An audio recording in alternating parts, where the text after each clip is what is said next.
base de la perfección.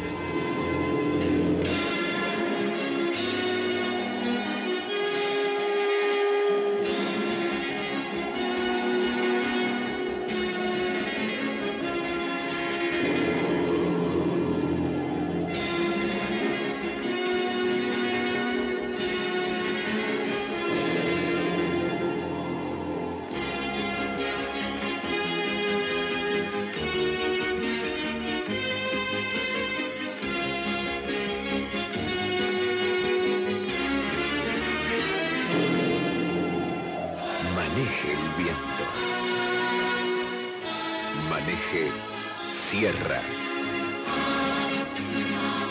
de Ford.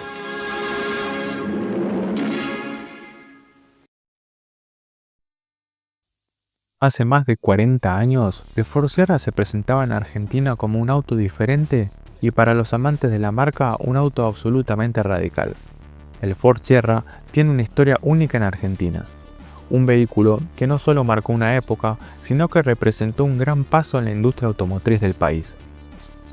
Para entender su impacto, debemos retroceder a principios de los años 80, un periodo decisivo para Ford, tanto a nivel global como local. Fue una época complicada social, económica y políticamente en Argentina, y para 1978, General Motors se había ido del país. Chrysler había quedado en manos de los concesionarios manejando la fábrica. Las automotrices americanas en Argentina estaban en retroceso y dejaron a Ford todo el mercado interno, tanto camiones, pickups y autos. Y a alguien que les gustaban las marcas americanas estaba casi obligado a ir por un Ford. Para 1980, con la importación de autos completamente libre, comienza una explosión de ventas en Argentina que a su vez los modelos nacionales fueron atacados por la invasión de los importados. Ford, en 1980, terminaría el año con más de 112.000 autos fabricados en Pacheco. Lo que muchos no saben es que la casa matriz en Estados Unidos estaba en serios problemas financieros, y Ford Argentina, la que, en una jugada estratégica y audaz, prestó dinero a la casa matriz en Detroit. En ese momento, la filial argentina, con las ventas de 1980, tanto de Taunus, Falcon, F100 y camiones, tenía la capacidad de poder enviar dólares en efectivo a la casa matriz en Estados Unidos para ayudarla en momentos de crisis. Gracias a esto, se produce una amistad entre el presidente de Ford Argentina de ese entonces y Henry Ford, que agradece este gesto con una inversión de más de 400 millones de dólares para la Argentina, entre lo que va a estar el proyecto Sierra. Y además, va a venir la robotización y electroforesis catódica a la planta de Pacheco. Así fue como, en 1984, Argentina se convirtió en uno de los pocos países del mundo que pudo fabricar este modelo, marcando un hito en la industria automotriz nacional.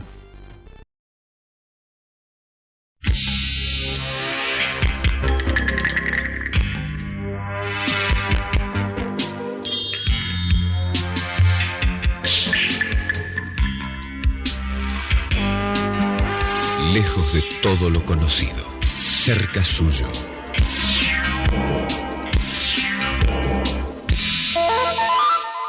Sierra. Un auto que en el camino de la evolución está solo.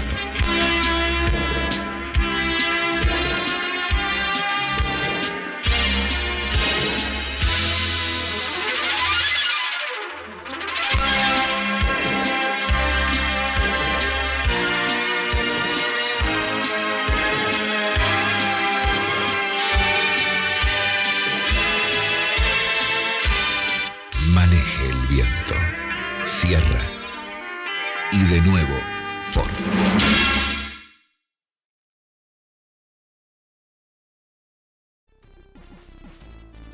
A partir de ahí, comenzamos a entender cómo un modelo nacido en Europa se hizo un lugar en el mercado argentino. Para 1982, Ford ya tenía en mente un vehículo revolucionario. En Europa, la marca estaba lanzando el Ford Sierra, un modelo que, con sus diseños de líneas aerodinámicas, rompió con las formas cuadradas y conservadoras de la época. Un auto diseñado en túnel de viento y con un diseño aerodinámico que Ford ya había dado un vistazo con los prototipos Ford Proud 3. Un concepto con la única intención de hacer el auto más aerodinámico que se pueda hacer y del que el Sierra iba a ser la versión civil. Esta nueva estética fue obra de Patrick Lecommand, quien se inspiró en el diseño futurista pero práctico con el fin de mejorar el rendimiento y la eficiencia del vehículo. El Sierra no solo destacaba por su aspecto, el trabajo en túneles de viento permitió un coeficiente aerodinámico de 0.34, algo increíblemente avanzado para la época, lo que se traducía en una mejor estabilidad, menor consumo de combustible y mejor desempeño en altas velocidades.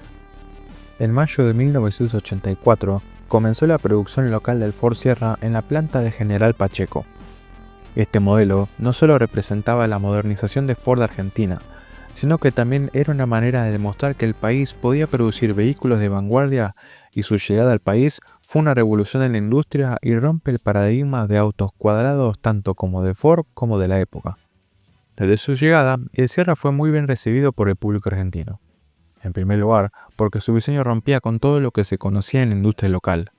La carrocería más moderna, las líneas suaves y redondeadas y una apariencia completamente innovadora lo hacían destacar. Ford había dado un paso crucial al llevar a las calles argentinas un vehículo adelantado a su época. El Sierra se ofreció en varias versiones, incluyendo el sedán de 4 puertas, ideal para las familias argentinas, y fue el primer vehículo salido de la planta de Pacheco con techo solar. Pero no solo techo solar, ya que otros modelos como Torino o Peugeot lo ofrecían, sino el primero en la industria en ofrecer techo solar de vidrio, y además el primer Ford con lavafaros de serie. Fue el primer Ford en ofrecer 4 levantavidrios eléctricos y se ofrecía con opciones de caja, una manual de 5 marchas y una automática de 3 velocidades. El Sierra inicialmente iba a lanzarse en 3 modelos, L, Ghia y GXL, todas reemplazando al Taunus, que se había dejado de fabricar para dar paso al Sierra. El L y el Ghia tenían diferencias estéticas para hacerlos diferenciar en lo que era la parrilla, que en el L era una parrilla con 3 listones en el medio y el logo de Ford en el centro, con solo 2 ópticas rectangulares, y hacerlo ver como un auto más base y no tenía lavafaros, mientras que el Ghia tenía una parrilla sin los listones y en cambio estaba solo el logo de Ford en el centro y una pequeña abertura por debajo de ella para permitir el flujo de aire. Así, daba una impresión de auto aerodinámico y es una forma de identificar a la serie que fue de 1984 hasta 1986. Ambos autos tuvieron los paragolpes cambiados en referencia en los modelos europeos, para hacerlo ver un poco más muscular al auto, y el Ghia incorporaba tazas aerodinámicas, mientras que el L solo integraba tazas de chapa y la luneta térmica. Ninguno de los dos se equipó con llantas de aleación, hasta la llegada de la Coupé XR4. En octubre de 1985, Ford Argentina sumaba a la gama del Sierra una versión muy particular, el GXL. Se trataba de una variante intermedia que buscaba un equilibrio entre el modelo más básico y el lujoso Ghia. Entre otras palabras, era la opción ideal para aquel cliente que no quería un Sierra de entrada de gama, pero tampoco podía llegar al nivel de equipamiento y precio del Ghia.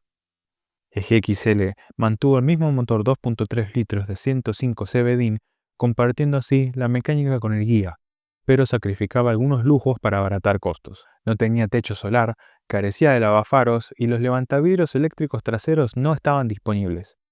Incluso la butaca de conductor perdía la regulación lumbar y de altura.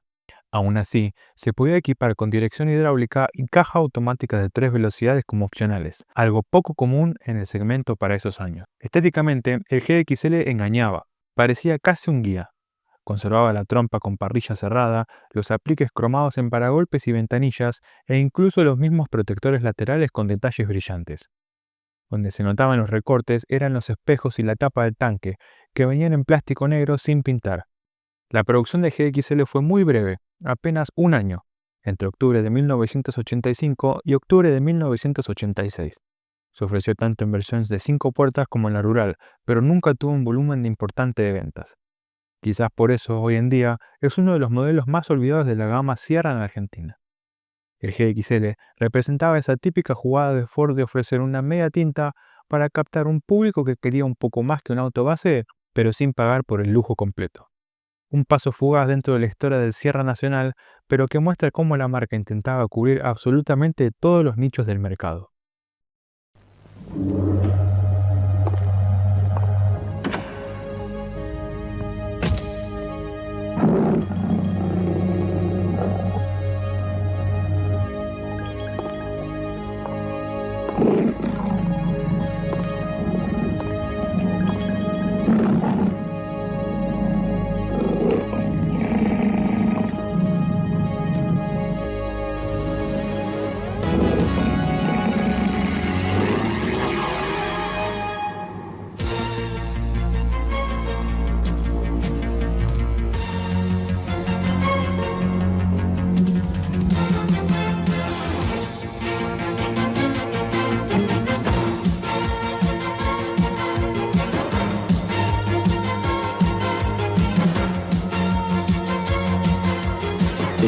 XR4 Domine.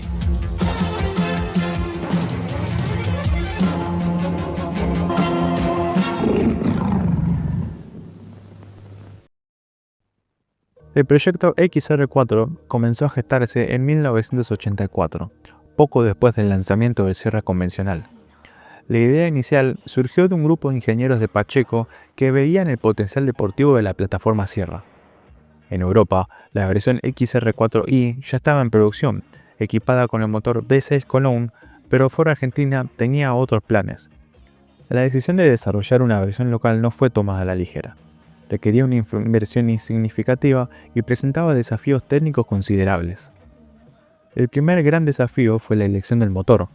Mientras que la versión europea utilizaba el V6, los ingenieros argentinos optaron por el motor 2.3 litros de 4 cilindros que equipó la Coupé Taunus SP. Esta decisión, que podría parecer conservadora a primera vista, tenía una lógica sólida detrás. El 2.3 era un motor bien conocido en el mercado local, con una reputación probada de robustez y con una red de servicios familiarizada con su mecánica. Los ingenieros de Pacheco realizaron modificaciones sustanciales. Se rediseñó la culata para mejorar el flujo de gases, se modificaron los conductos de admisión y escape y se instaló un nuevo aro de levas con un perfil más agresivo. El sistema de alimentación también fue actualizado, con un carburador Solex de doble boca especialmente calibrado para esta aplicación.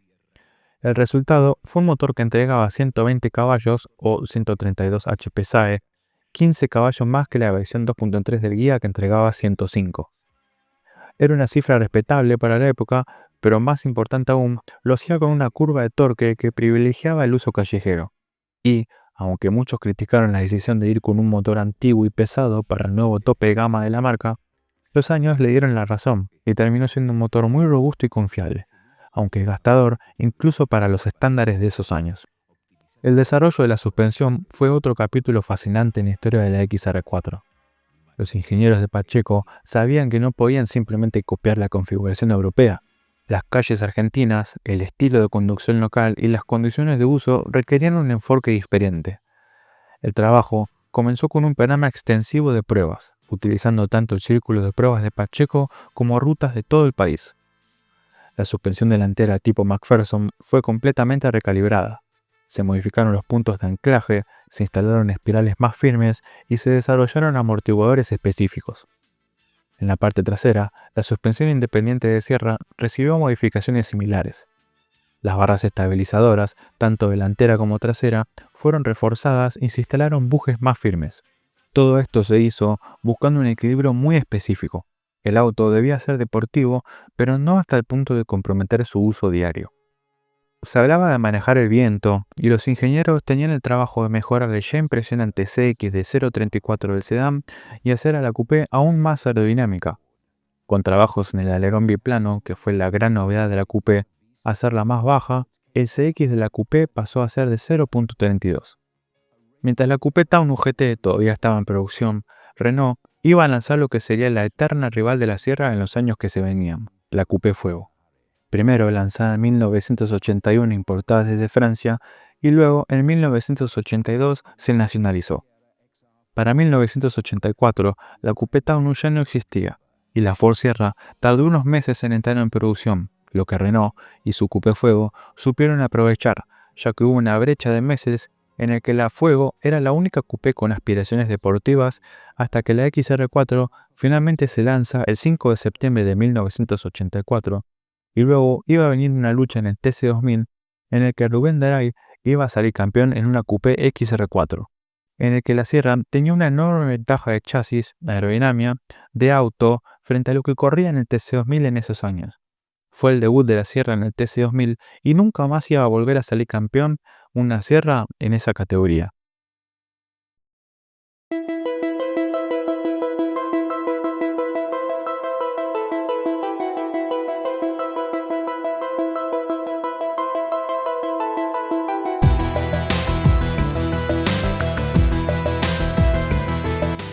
Tras el impacto inicial de la XR4 y el fugaz título en el TC2000, la coupé quedó como un símbolo de modernidad y deportividad en Argentina.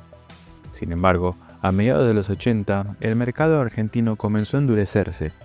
La Renault Fuego había logrado consolidarse con versiones más equipadas. Ford mantenía una gama con pocas actualizaciones y el consumidor local pedía novedades. En 1988, Ford Argentina decidió aprovechar una fecha clave, los 75 años de la marca en el país. Era una oportunidad perfecta para darle un nuevo aire a la XR4 y reforzar su posición frente a la competencia. Así nació la Ford XR4 75 aniversario, una edición especial que buscaba darle toques especiales a la ya, para ese entonces, conocida coupé.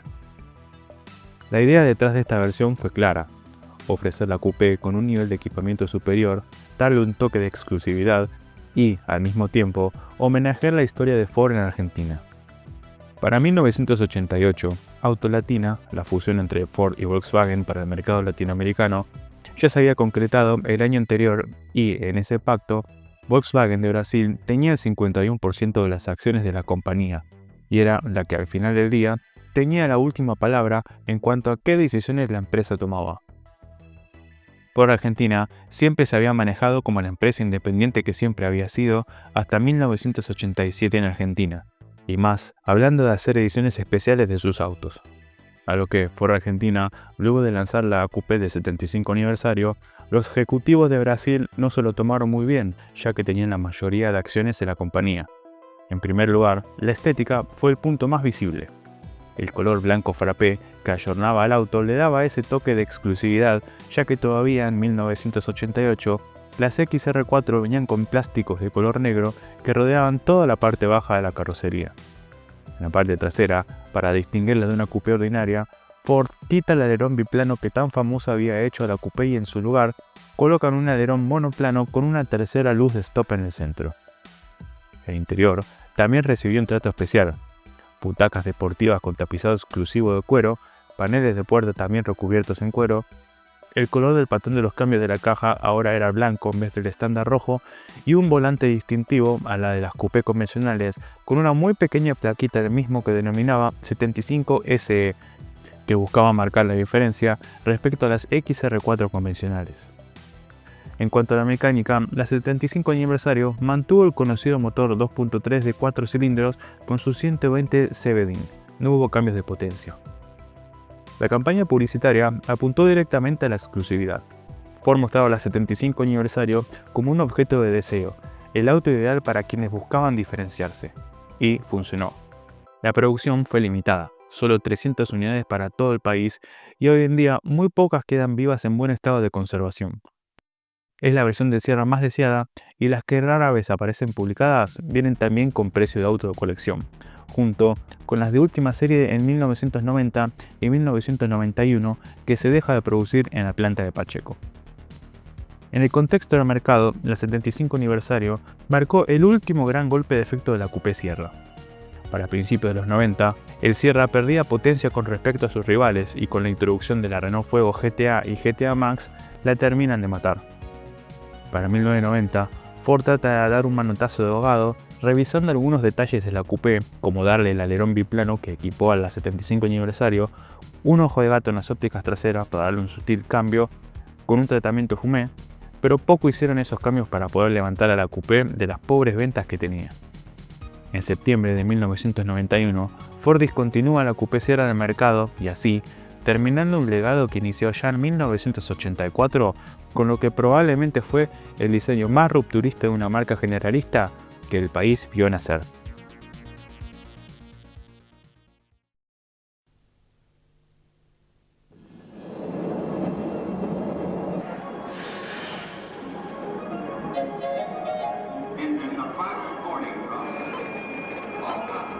Ford anuncia una forma diferente de viajar.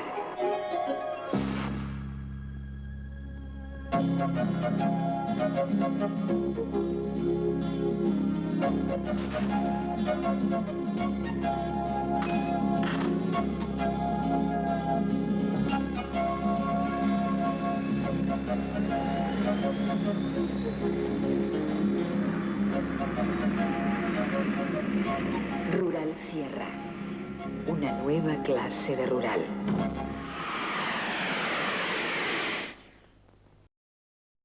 En octubre de 1985, cuando la gama Sierra en Argentina ya tenía sus tres caras bien marcadas, el sedán guía como emblema de lujo, el económico L1.6 pensado para la familia que buscaba practicidad y la coupé XR4 que rompía esquemas en diseño y deportividad, Ford decide ampliar la familia. La apuesta era clara: llevar todo ese estilo rupturista de Sierra a un formato familiar, espacioso y versátil. Así aparecería la Sierra Rural. Desde el comienzo se ofreció en dos versiones, Guía y GXL, ambas con el motor 2.3 litros de 105 CVT que equipaba el Guía Sedán. La Rural GXL cumplía el rol de opción más accesible. No tenía techo corredizo, ni barras portaequipaje y ni siquiera llevaba insignias en los guardabarros. En la práctica era una especie de media tinta dentro de la línea. Pero su vida fue corta, apenas un año en producción hasta octubre de 1986. La que realmente se ganó un lugar fue la Rural Guía, y con razón, porque Ford no se guardó nada en cuanto a equipamiento. Lavafaros eléctricos, parabrisas laminado, techo corredizo translúcido e inclinable, limpia lavalunetas, radio AM/FM con pasacassette y 4 parlantes, tablero con reloj analógico y digital multifunción, antena automática, check panel de advertencia y hasta un módulo de información gráfica que te decía si una lámpara estaba quemada o una puerta quedaba abierta. A esto, sumale detalles como cierre centralizado de puertas, levantavidrios en las 4 ventanillas, aire acondicionado integral y dirección asistida. Todo en los 80, en un auto argentino. Era, sin exagerar, el Sierra más caro que podías comprar en Argentina, sobre todo si la pedías con la caja automática de 3 velocidades, que la ponía en la cima absoluta de la gama en precio y sofisticación. El Rural Guía era el auto aspiracional de Ford, la síntesis entre modernidad, confort y espacio familiar. En lo estético también marcaba la diferencia. Lucía tazas o tapacubos, grises lisos en rodado 13, cromados en ventanillas y molduras, espejos y tapa de tanque pintados color carrocería, e insignias guía en los guardabarros delanteros. En 1987 acompañó el rediseño del resto de la gama con la parrilla abierta con tomas de aire, nuevos protectores laterales con apliques cromados, filetes decorativos en los costados y tazas más modernas en rodado 14. La producción de la Rural continuó hasta octubre de 1991, convirtiéndose, junto al sedán, en uno de los pilares más duraderos de la gama Sierra en Argentina. Y si bien nunca fue un modelo masivo en ventas, sí representó algo distinto: la posibilidad de tener un familiar nacional con equipamiento de lujo europeo en una época donde viajar en ruta con aire acondicionado, equipo de música y dirección asistida era todo un símbolo de estatus. La Sierra Rural fue eso, la unión entre el auto del futuro que había traído Ford en 1984 y las necesidades reales de las familias argentinas durante la época de los 80. Un modelo que demostró que se podía llevar mucho equipaje sin resignar ni estilo ni tecnología.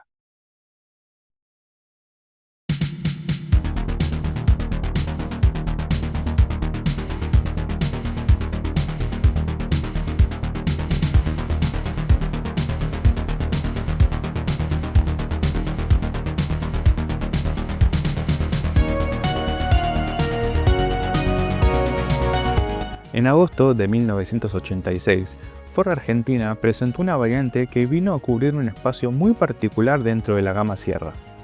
Hasta ese momento, la oferta estaba clara: el GL 1.6, la entrada de gama económica, el Guía 2.3 con todo el confort y equipamiento de lujo, y la XR4 Coupé, que era la carta deportiva con sus 120 caballos, y la Rural Guía, que combinaba la practicidad y el lujo del sedán Guía. Pero había un vacío. El cliente que quería un 5 puertas bien equipado, con todo lo que traía un Guía, pero que a la vez buscaba algo más de potencia, no tenía respuesta. Ese hueco lo vino a llenar el Sierra Guía S. Básicamente, Ford tomó un Guía y le colocó el motor 2.3 litros de 120 CVT, el mismo de la XR4, con 15 caballos más que el Guía convencional. Además, le dio la misma relación de diferencial, 3,62 a 1, lo que permitía aprovechar mejor esa potencia extra en aceleración y elasticidad. En la práctica, era un auto familiar que se comportaba como un sedán deportivo. Donde no se guardaba nada era en el equipamiento. El Guía S mantenía absolutamente todo lo que hacía especial al Guía: lavafaros eléctricos, techo solar translúcido inclinable, limpia la baloneta y desempañador, radio AM/FM pasacassette con 4 parlantes, reloj analógico y digital multifunción, tablero con iluminación selectiva y el panel de luces de aviso con 6 indicadores distintos que heredaba también del guía, desde pastillas de freno gastadas hasta nivel de líquidos y uso del cinturón. Estéticamente tenía sus toques propios. Incorporaba un deflector trasero de plástico color negro, llevaba neumáticos 185/70 en llantas de 14 pulgadas con nuevas tazas o tapacubos y mostraba las insignias 2.3 en los guardabarros delanteros y cierre guía S en la quinta puerta. Los paragolpes seguían teniendo apliques cromados, pero los espejos y la tapa del tanque iban en negro, un detalle que lo diferenciaba del guía convencional. Todo eso y con una caja manual de 5 marchas que le sacaba el jugo al 2.3 SP. La publicidad de lanzamiento a fines de 1986 fue muy clara. Apuntaba a venderlo como un auto familiar pero con altas prestaciones. Y lo cierto es que cumplía. No era una coupé deportiva como la XR4, pero tampoco un 5 puertas convencional. Se ubicaba justo en el medio, ofreciendo lo mejor de los dos mundos.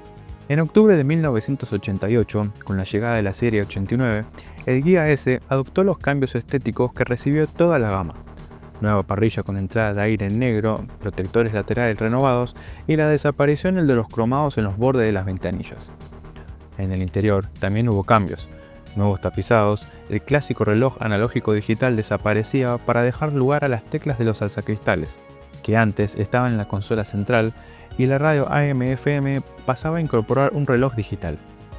El Sierra Guía S se mantuvo en producción hasta octubre de 1991, cuando fue reemplazado por el Guía SX, dentro de la estrategia de Ford de actualizar toda la línea con el rediseño europeo. Así, el Guía S quedó en la historia como esa versión especial que combinaba todo el confort y lujo de un Guía con la mecánica más rabiosa de la XR4. De 5 puertas que no quería resignar nada, ni la practicidad familiar ni el placer de manejar un auto con verdadera alma deportiva.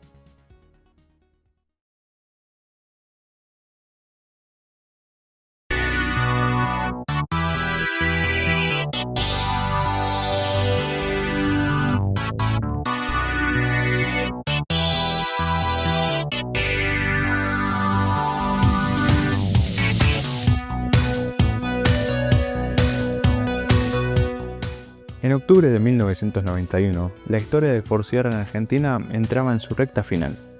Después de casi una década en producción, la gama se achicaba drásticamente y quedaba reducida a 2 únicos representantes, el Sierra LX y el Kia SX. 2 versiones que compartían plataforma y motor, pero que apuntaban a públicos muy distintos. Era el último intento de Ford, dentro del marco de Autolatina, por mantener vigente un modelo que había sido revolucionario en 1984, pero que ya enfrentaba una competencia renovada y a un mercado que esperaba novedades. El LX nació como heredero del viejo GL, pero con una particularidad que lo hacía único. Ford decidió ofrecerlo con el motor 2.3 litros de 105 cb, el mismo que usaba el Guía antes de desaparecer. Eso lo convertía en un caso curioso, el modelo más económico de la línea con el motor grande de la gama. La campaña publicitaria de lanzamiento lo dejó bien claro con el lema "Otro nivel, otra potencia".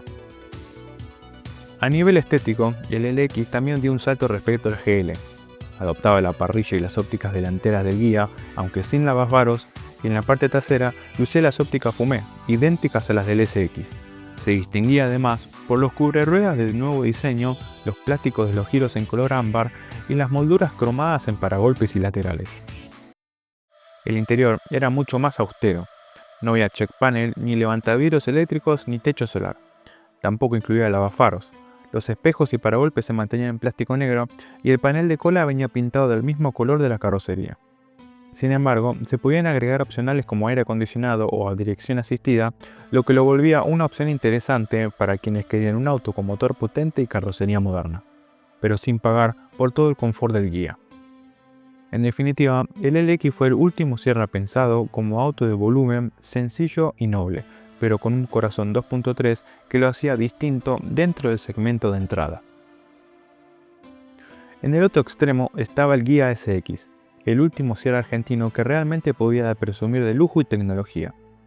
Era la evolución natural del Guía S, pero ahora con un tratamiento mucho más sofisticado, tanto en lo estético como en lo mecánico. Lo primero que llamaba la atención eran sus llantas de aleación de 14 pulgadas, similares a las del Sierra Sapphire Cosworth europeo.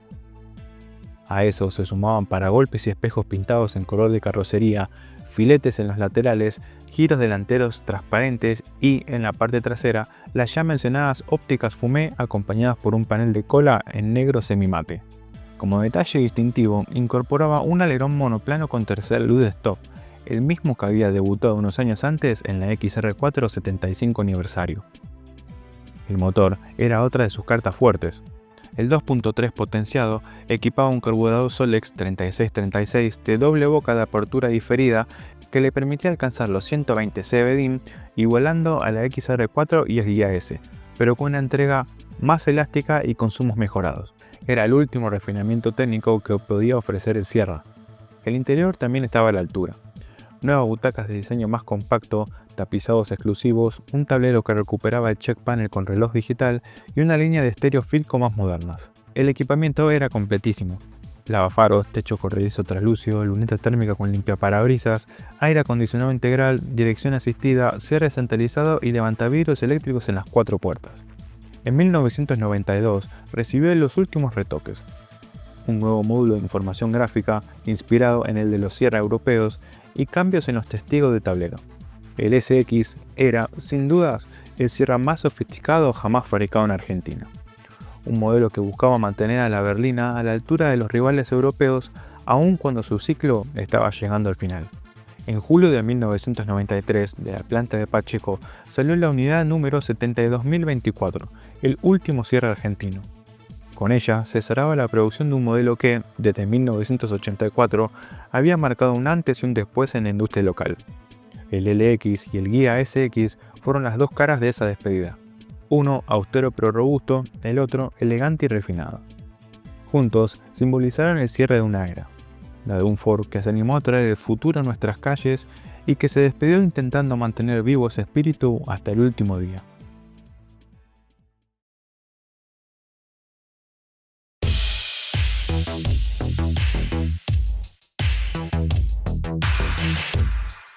El Ford Sierra no fue simplemente un auto que se fabricó en Pacheco durante los años 80 y principios de los 90. Fue mucho más que eso. Representó un quiebre en la manera en que se pensaban los autos en la Argentina.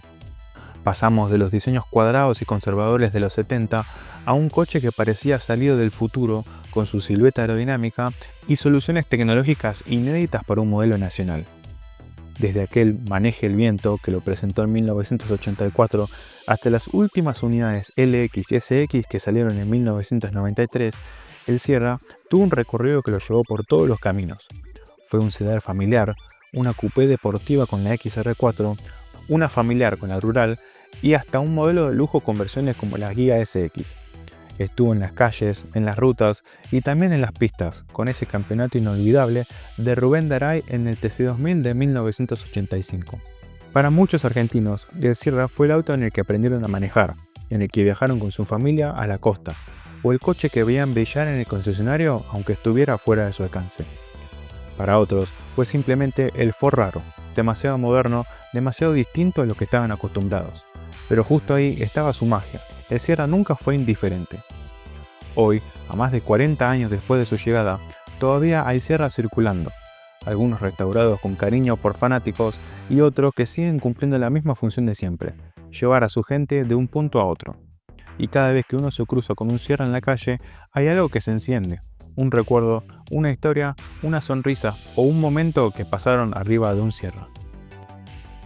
El Sierra marcó una época, fue el símbolo de un Ford que se animaba a arriesgar, que apostaba a la modernidad en un país que no siempre estaba preparado para ella. Puede que su producción haya terminado en 1993, pero su legado sigue vivo, en los clubes de fanáticos, en los autos que todavía ruedan y en la memoria colectiva de quienes lo vieron nacer, triunfar y despedirse. El Sierra fue y seguirá siendo el auto que trajo el futuro a las calles argentinas.